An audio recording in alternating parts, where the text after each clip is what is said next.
Ahli Bait memiliki peranan yang sangat penting dalam sejarah Islam. Kami berkeyakinan bahwa jika peristiwa Karbala tidak terjadi, maka Islam tidak akan hidup saat ini. Hal tersebut mungkin pernah dimuat dalam literatur Jemaat Ahmadiyah, tapi saya belum pernah mendengar hal tersebut disampaikan dalam majelis-majelis.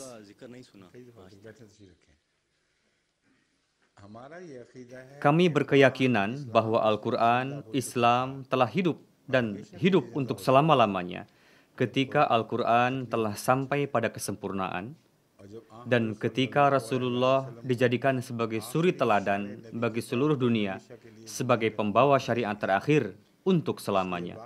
Untuk itu, peristiwa Karbala justru telah memberikan kerugian kepada Islam, bukan manfaat.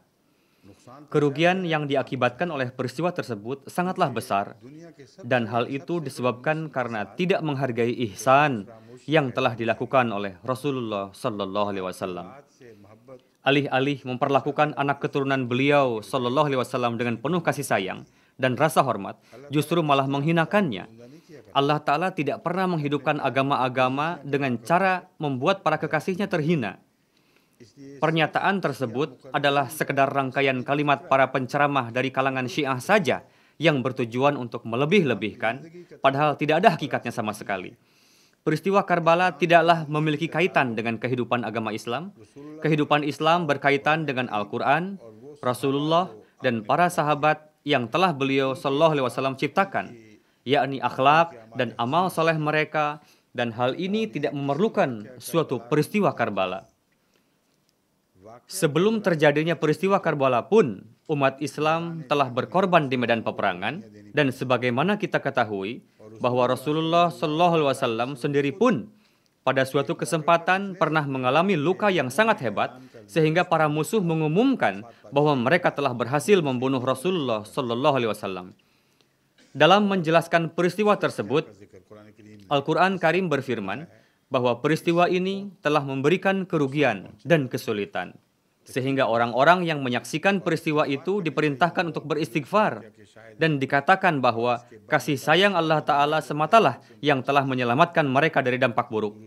Walhasil, dengan terjadinya peristiwa yang hampir mensyahidkan Rasulullah SAW tersebut telah sedemikian rupa menimpakan kerugian, sehingga Al-Quran Karim pun menyebutkan dan menzahirkan karunia-Nya, yakni jika karunia Tuhan tidak ada, maka Dia tidak akan menyelamatkan kalian dari kerugian yang lebih besar lagi. Sekarang, bagaimana mungkin dengan syahidnya cucu Rasulullah, lantas Islam menjadi hidup? Menurut hemat saya, peristiwa Karbala sangatlah memilukan. Oleh karena itu, umat Islam seharusnya beristighfar. Karena beristighfar untuk orang-orang yang terdahulu adalah jaiz, dibolehkan. Begitu juga untuk orang-orang di masa yang akan datang.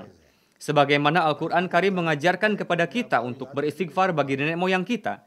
Inilah yang biasa saya lakukan ketika saya membaca suatu peristiwa yang menyayat hati, yakni membaca istighfar bagi orang-orang yang telah melakukan kezaliman. Jika seandainya kezaliman itu mereka lakukan secara terang-terangan, maka saya berkeyakinan bahwa orang-orang yang seperti itu tidak akan terbebas dari hukuman. Tapi jika seandainya telah terjadi kekeliruan atau timbul kesalahpahaman pada kedua belah pihak, maka dalam hal ini kita hendaknya tidak memperdebatkannya, karena toh mereka tidak akan bertanggung jawab kepada kita nantinya, dan karena sejarah sedemikian rupa diselimuti dengan ketidakjelasan, yakni ada perbedaan riwayat yang disampaikan oleh Syiah dan Sunni, sanadnya berbeda-beda.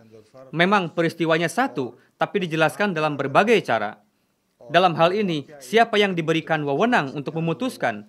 Karena keputusan yang kita berikan tidak akan memberikan pengaruh apa-apa. Yang akan memutuskan hal ini adalah Allah Ta'ala sendiri, dan itu setelah kiamat nanti. Umat dipecah dengan perdebatan yang sia-sia, diciptakan suatu pertentangan di dalamnya, akibatnya tidak akan memberikan apa-apa selain merugikan kita sendiri. Oleh karena itu, di awal telah saya katakan bahwa kerugian yang ditimpakan sangatlah besar. Umat menjadi terbelah dua, padahal jika saja Syiah dan Sunni tidak terbelah menjadi dua, maka tidak dapat dibayangkan pesatnya kemajuan yang akan diraih oleh Islam pada saat itu. Terpecahnya Syiah dan Sunni telah menyebabkan kerugian yang sangat besar. Di antaranya, melatar belakangi terjadi penyerangan terhadap khalakukan dan banyak sekali kerugian lainnya. Dan sejarah menjadi saksi akan peristiwa-peristiwa itu. Yang menjadi penyebab utama dari semua itu adalah pertentangan antara Syiah dan Sunni. Menurut hemat saya, jika Anda mengizinkan dan terlebih dulu saya sampaikan permohonan maaf, bahwa dalam hal ini saya tidak sependapat jika dikatakan bahwa peristiwa Karbala telah menyebabkan hidupnya Islam. Peristiwa ini telah memberikan kerugian yang sangat hebat pada kehidupan Islam, dan sampai saat ini kita sendiri menyaksikan kerugian yang terjadi.